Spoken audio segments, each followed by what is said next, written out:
Ada nggak sih yang sampai hari ini masih sering banget kecewa kalau teman kita yang sudah kita anggap sebagai sahabat, yang selalu menemani hari-hari kita, itu main sama yang lain. Jadi kita nggak diajak. Pernah nggak ngerasain sedih banget?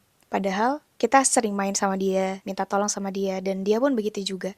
Tapi suatu hari teman kita itu bermain dengan yang lain, dan kita ngerasa sedih banget. Kita ngerasa nggak bahagia di situ. Kita ngerasa kok dia nggak ada lagi sih buat aku gitu. Padahal belum tentu.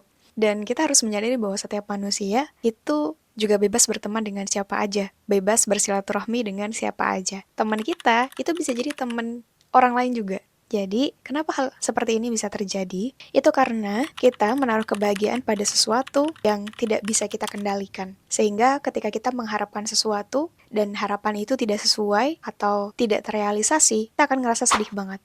Sedangkan teman itu adalah sesuatu yang kita nggak bisa kendalikan. Nah, hari ini aku mau mereview bukunya Ustazah Yasmin Mujahid berjudul Reclaim Your Heart. Salah satu buku yang sangat berpengaruh untuk hidup aku. Salah satu yang dibahas adalah tentang pengharapan kepada sesuatu yang bersifat tidak sempurna atau bersifat sementara. Seperti sebuah pertemanan, atau kita berharap pada harta, kita terlalu senang dengan harta, dengan gaji kita yang besar misalnya. Atau ada seseorang yang terlalu mencintai jabatannya, sehingga ketika jabatan itu dicopot atau nauzubillah, sebuah perusahaan itu kolaps, maka kita akan ngerasa sedih banget, kita akan ngerasa kecewa banget. Kita akan ngerasa cemburu banget ketika teman kita main sama yang lain. Kita akan gak bahagia ketika harta kita berkurang. Hal-hal semacam itu diajarkan di buku ini. Bahwa kalau hal tersebut terjadi, ternyata kita menaruh harapan pada sesuatu yang sifatnya sementara, sifatnya tidak sempurna. Karena manusia diciptakan mudah sekali hatinya terbolak-balik, dan itu kuasa Allah. Sangat mudah untuk membolak-balikan hati manusia. Hari ini kita happy, bisa jadi besok kita sedih, dan sebaliknya. Kita nggak akan pernah tahu apa yang terjadi ke depan. Pun kita juga nggak bisa menaruh kebahagiaan kepada teman kita, kepada harta.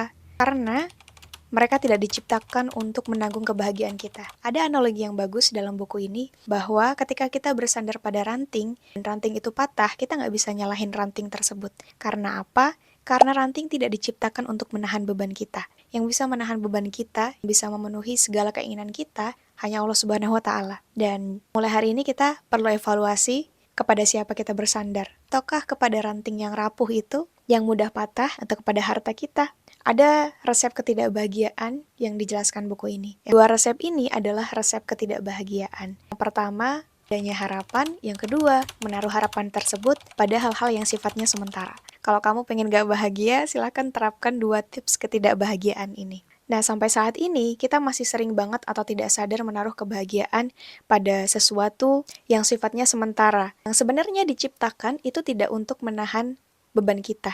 Seperti analogi kita bersandar pada ranting yang patah itu. Dan kita nggak bisa nyalahin teman kita kalau misalnya teman kita ninggalin kita. Kita nggak bisa nyalahin perusahaan kita kalau perusahaan kolaps karena keadaan. Dan banyak hal-hal lainnya. Maka kita perlu yang namanya ilah. Setiap manusia itu harus punya ilah, yaitu objek penyembahan. Objek penyembahan atau ilah ini adalah sesuatu yang kita hidup itu berputar di situ. Kita mematuhi hal-hal tersebut. Kita bahagia dengan itu. Ciri terakhirnya adalah kita nggak bisa hidup tanpa ilah tersebut. Nah, sekarang kita pertanyakan, kita akan tidak bahagia ketika kita kehilangan apa? Apakah kehilangan harta? Apakah kehilangan teman kita? Ataukah kehilangan jabatan kita? Dan lain-lain. Nah, itulah yang menjadi ilah kita. Maka kita juga perlu evaluasi. Sampai saat ini, apakah ilah kita itu sudah benar?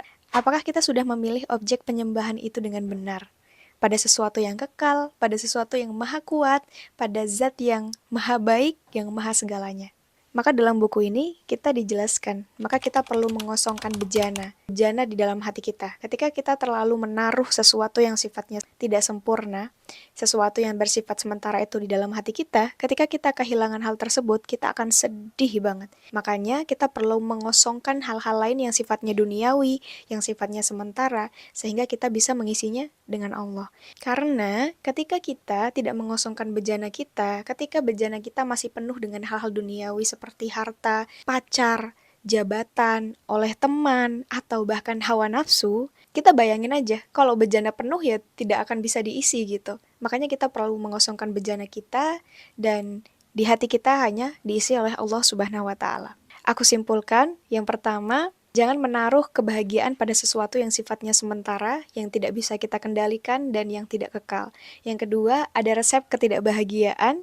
Yang pertama adalah berharap, yang kedua adalah berharap pada sesuatu yang sifatnya sementara. Yang ketiga, kita sebagai manusia perlu punya ilah atau objek penyembahan. Objek yang dimana kita tidak bisa hidup tanpanya. Kita mematuhinya, yaitu Allah Subhanahu wa Ta'ala. Dan terakhir, kalau teman-teman merasa, kenapa ya hari ini aku kehilangan hartaku, kenapa aku kehilangan temanmu, maka jangan khawatir, karena sesuatu yang hilang itu pasti akan Allah ganti dengan hal yang lebih baik. Jadi jangan lelah berdoa, karena doa apapun insya Allah Allah kabulkan.